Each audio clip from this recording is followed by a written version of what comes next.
नमस्कार. वास्तुकुंडली या कार्यक्रमात मी अनुश्री फडणीस सगळ्यांचं अतिशय मनापासून स्वागत करते. आज आपण चर्चेसाठी विषय घेतलेला आहे घटस्फोटाच्या पत्रिका आणि या विषयावर मार्गदर्शन करण्यासाठी आपल्या सोबत उपस्थित आहेत वास्तुतज्ञ आणि ज्योतिर्विद पंडित शिवकुमार श्री सर. नमस्कार सर. कार्यक्रमात तुमचं अतिशय मनापासून स्वागत करते. या विषयावर सर आपल्याला मार्गदर्शन करणार आहेत. आपण त्यांच्याशी संवाद साधणार आहोत. अनेक प्रश्न तुमच्याही मनात असतील. हे सगळे प्रश्न आपण सविस्तर याची चर्चा करणारच आहोत, पण तत्पूर्वी सरांच्या कार्याची माहिती देणारी एव्ही पाहूया. ज्योतिर्विद वास्तुतज्ञ पंडित शिवकुमार श्री. शिक्षणानं इंजिनियर असलेली ही व्यक्ती गेली 2.5 दशक म्हणजेच 24 वर्षांहून अधिक काळ राज्यातल्याच नाही तर देशापरदेशातील नागरिकांना ज्योतिष आणि वास्तूचं शास्त्रोक्त महत्त्व सांगत मार्गदर्शन करत आहे. पंडित शिवकुमार श्री हे 12 ज्योतिर्लिंगातील श्रीशैल्यम या जगतपीठाचे वंशज आहेत.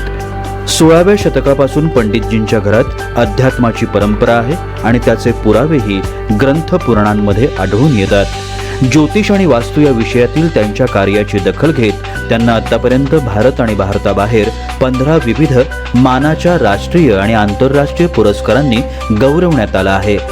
यातील सर्वात मानाचा सन्मान म्हणजे देशाच्या माजी राष्ट्रपती सौ प्रतिभाताई पाटील यांच्या हस्ते पंडितजींचा झालेला गौरव. आज पंडितजींचं पुण्यात भांडारकर रोड येथे मुख्य कार्यालय आहे.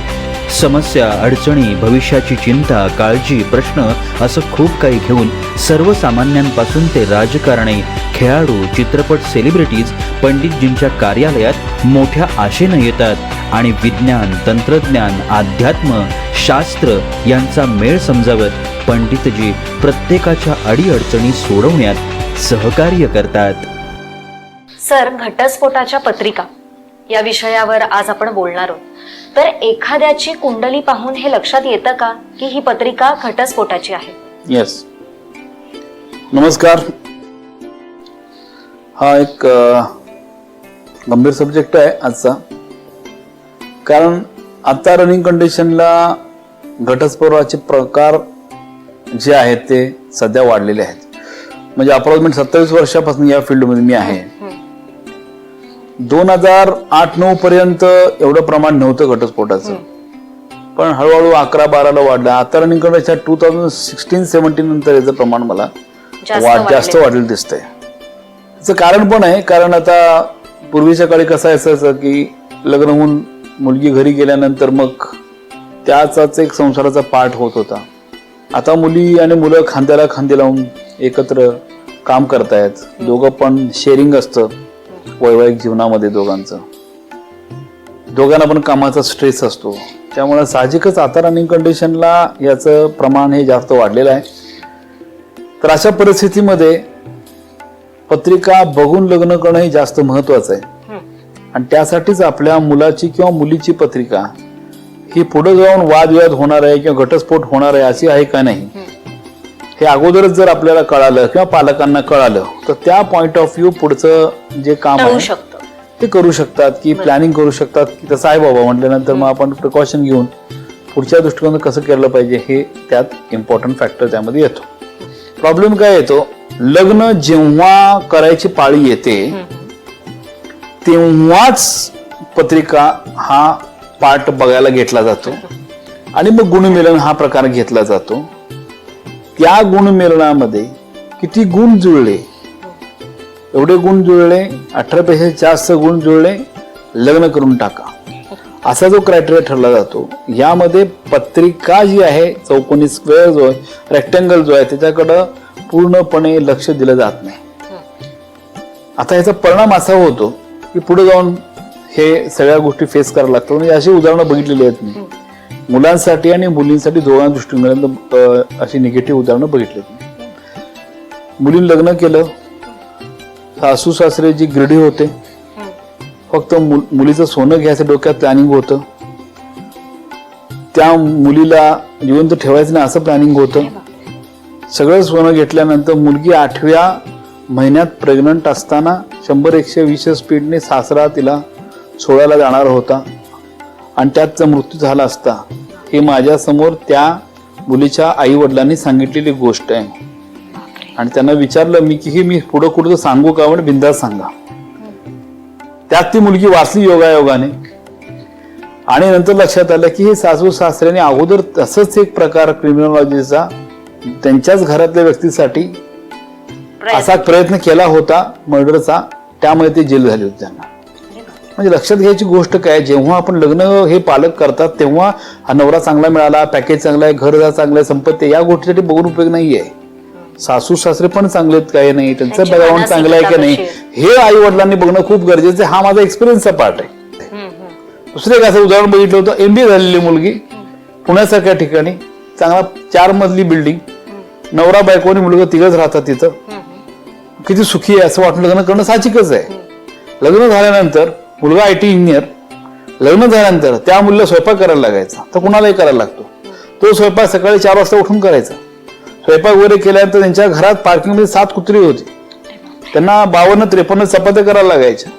एवढं करून स्वयंपाक करून मग घरातून तिथे निघायचं, स्वयंपाक करून मग तिथून जायचं, संध्याकाळी आल्यानंतर परत स्वयंपाक वगैरे करायचा, परत कुत्र्यांना खायला घातल्यानंतर सगळ्या लोकांनी जेवल्यानंतर तिने जेवायचं, असं ती कंटिन्युअस 2 वर्ष सलग त्रास सहन करत होती. आणि नंतर तिची मुलगी आणि आई माझ्या समोर आले आणि मला पत्रिका दाखवली. म्हटलं हे पत्रिका बरोबर नाही, मुलीची पत्रिका जर निगेटिव्ह आहे, मुलाची पत्रिका तर डायव्हर्सचीच आहे, तुम्ही लग्न कसं केलं? ते म्हटलं आम्ही गुण मिळून झालं 28 गुण मिळून लग्न केलं. म्हटलं ही मोठी चूक केली.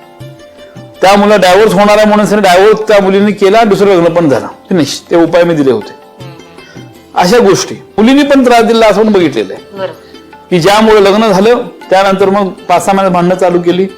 मग आरोग्यांची एवढी वाढली, आई वडिलांच्याकडे गेली, मग तिथून नोटीस पाठवणं, हे पाठवणं, ते पाठवणं, मग 498 केस दाखल करणं, हे सगळं गोष्टी झाल्यानंतर मग कोर्ट मॅटर, मग पोलीस केस, मग जेलमध्ये 1 दिवस. म्हणजे त्या घरातल्या मुलांच्याकडची काही चूक नसताना पण असे मला क्लायंट येतात की ह्या मुलींना असाच त्रास दिला. पत्रिका भेट त्यांना मी काय बोलू देत नाही, कळतं मला पत्रिका भेटल्या तर मुलगी कशी, यस खरं जे म्हणतात ते खरं आहे. तर माझ्यासमोर दूध का दूध पाणी का पाणी होतं, कोणी काय सांगितलं तरी सुद्धा.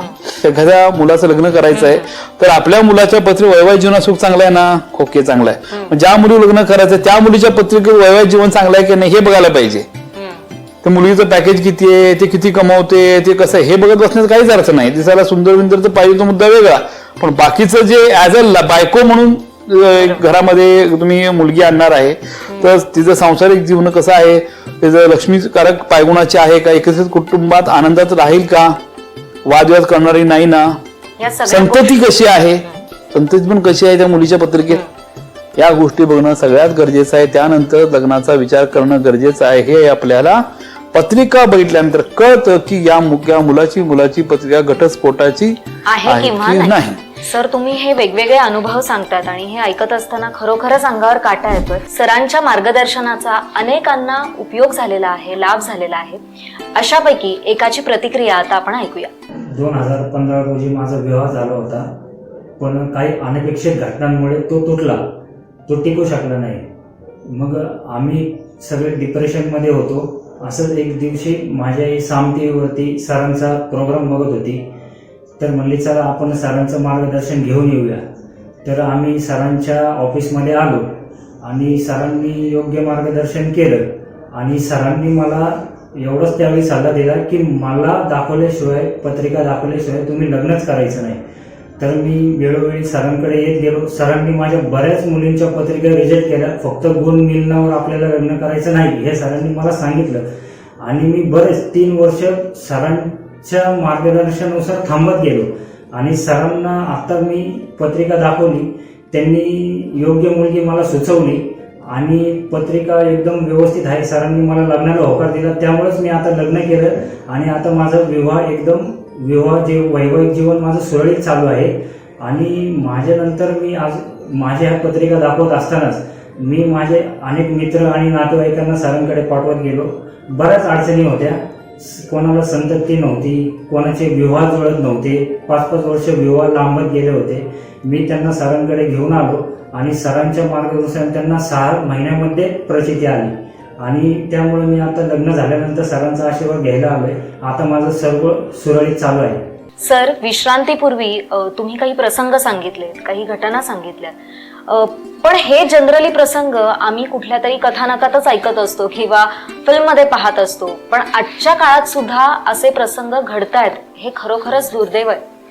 पण मग घटस्फोटाची पत्रिका असून सुद्धा ज्योतिषशास्त्राच्या मदतीने तो घटस्फोट टाळू शकतो का आपण, याविषयी काय सांगाल तुम्ही? टाळू शकतो, नो प्रॉब्लेम. टाळू शकतो एवढ्यासाठी, फॉर एक्झाम्पल समजा आपण आता इथून पुण्यावरून मुंबईला चाललेलो आहे आणि दरड कोसळणार आहे हे आपण इथून जाताना आपल्याला माहितच नसेल आणि आपण डायरेक्ट गाडी काढली आणि स्पीडने आपलं एक्सप्रेस हायवे निघालो. दरड कोसळणार ही माहिती नसताना आपण निघालेलो असताना दरड कोसळली तर फॉल्ट झाला, अपघात झाला. मग अगोदरच आपल्याला माहिती असलं असतं की बाबा दरड कोसळणार आहे, रस्ता बंद आहे किंवा काय आहे, तर आपण पुण्यात निघालोच नसतो. जाऊ जायचा दिवस कॅन्सल, आपण उद्या जाऊ. दिस इज लाईक सिम्पल लाईक दिस. अशा पद्धतीनं इझी आहे. मात्र ते कळायला पाहिजे पत्रिका बघितल्यानंतर की घटस्फोट होणार आहे किंवा काहीतरी गडबड आहे पत्रिकेमध्ये. ओके, फॉर एक्झाम्पल एखादी पत्रिका बघितली तर घटस्फोटाची आहे अशी समजली तर काय, तो घटस्फोटाची तीव्रता कसं कमी करता येईल यावर फोकस मी करतो. मग ते मंगळामुळे होणार आहे, काय राहू केतूमुळे होणार आहे, काय वैवाहिक जीवनात शनी दृष्टी पडते, मंगळा दृष्टी पडते म्हणून होणार आहे. मग त्या संबंधीचे माझे वेगळे वेगळे उपाय आहेत आणि कारण त्याचे अनेक असू शकतात. कारण अनेक असू शकते, एकच कारण नाही. मग हे ज्योतिषशास्त्राच्या अँगलनुसार इंटेन्सिटी कमी करणं त्याची, आणि ज्या ग्रहामुळं त्यांची ताकद वाढणार आहे त्या ग्रहांची ताकद वाढवणे, त्याचबरोबर वास्तुशास्त्रानुसार घरामध्ये मंगल कार्य घडावं या दृष्टिकोनातून वास्तू दोष असतील ते इफेक्ट करू नये त्याच्यावर, पण त्यासाठी पण उपाय देणे, हा एक त्या व्यक्ती संबंधी क्रायटेरिया झाला. ओके, एखादी पत्रिका बघितल्यानंतर मला आयडिया येते की यस, या मुलाच्या किंवा मुलीच्या पत्रिकेत वैवाहिक जीवनात सक्सेसचा रेशिओ हा 30% आहे, 40% आहे, 80 आहे का 90 आहे. एकदा लक्षात आलं की बाबा ह्याचं 30%च आहे, ह्याच्यावर जाऊ शकत नाही आपण. ओके, म्हणजे ज्या समजा एका मुली 30%च आहे तर जो मुलगा मी निवडणार त्या मुलाच्या पत्रिकेमध्ये that should be minimum 60 to 70%. म्हणजे ते बॅलन्स झालं. हा, म्हणजे इथं 30% आहे, इथं 70% आहे, दोन्ही एकत्र गेलं 100% डिवाइड बाय 2 केलं, क्युम्युलेटिव्ह 50% गाडी चालू राहील. म्हणजे पुढे होणारा जो अपघात आहे वैवाहिक जीवनामध्ये तो गॅरंटेडली आपण या ठिकाणी सावरू शकतो. पण यासाठी काय महत्वाचं आहे की पर्सेंटेज जर कळालं नाही तर काय करणार, तर हे कळणं गरजेचं आहे, तर मात्र आपण सावरू शकतो. असे शेकडो लोकांचे लग्न लावलेले आहेत आणि ते आता व्यवस्थित आहेत, हे मला उदाहरणं ऑलरेडी मी दाखवू शकतो. आणि त्यातलीच एक प्रतिक्रिया सुद्धा आता आपण ऐकू. येस येस सर, पण ही घटस्फोटाची जी केस असते ही बऱ्याचदा खूप रेंगाळते, तर त्यामुळे लवकरात लवकर घटस्फोट मिळावा यासाठी काय उपाय करता येतात? आता हा एक वेगळाच पॅटर्न आहे परत. ओके, कारण रेंगाळते का रेंगाळवली जाते हा पण एक सगळ्यात महत्वाचा पॉइंट आहे. ओके, कारण याच्यामध्ये माझा एवढा अभ्यास झालाय, दररोज एवढी लोक माझ्याकडे येतात या प्रश्नासाठी. बेसिकली येणारे 70% लग्नासाठीच येतात. तर हल्लीचा ट्रेंड काय झालेला आहे, आता मी काही लोक माझे न्यूझीलंडचे आहेत, काही लोक माझे युएसचे आहेत, काही युकेचे आहेत. तर तुम्हाला सांगतो की लग्न केलं जातं एखादा मुलगा श्रीमंत बघून, माझ्याकडे उदाहरण आहेत.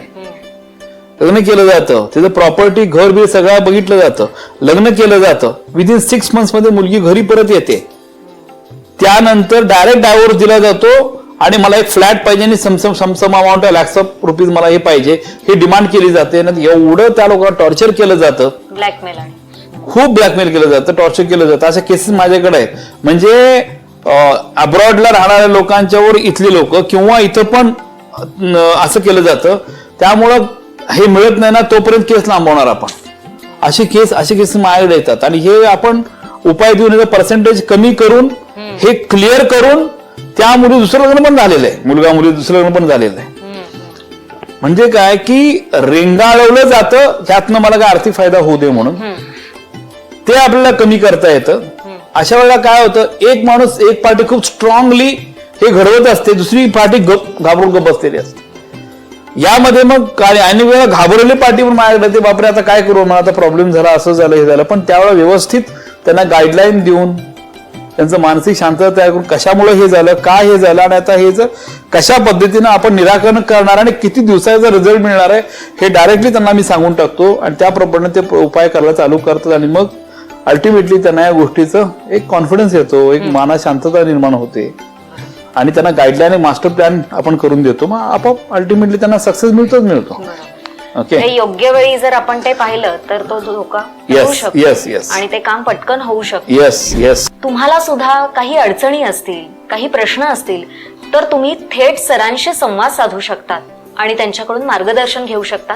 त्यासाठी आपल्या टीव्ही स्क्रीनवर सरांचे संपर्क क्रमांक तुम्हाला दिसत असतील, त्या संपर्क क्रमांकावर तुम्ही नक्की संपर्क साधा आणि सरांचं मार्गदर्शन तुम्हाला ताबडतोब मिळू शकतं.